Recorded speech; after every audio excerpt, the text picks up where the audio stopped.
بسم الله الرحمن الرحيم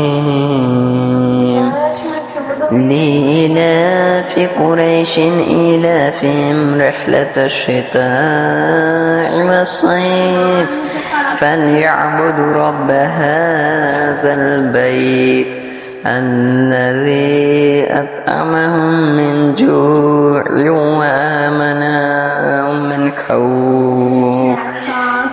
بسم الله الرحمن الرحيم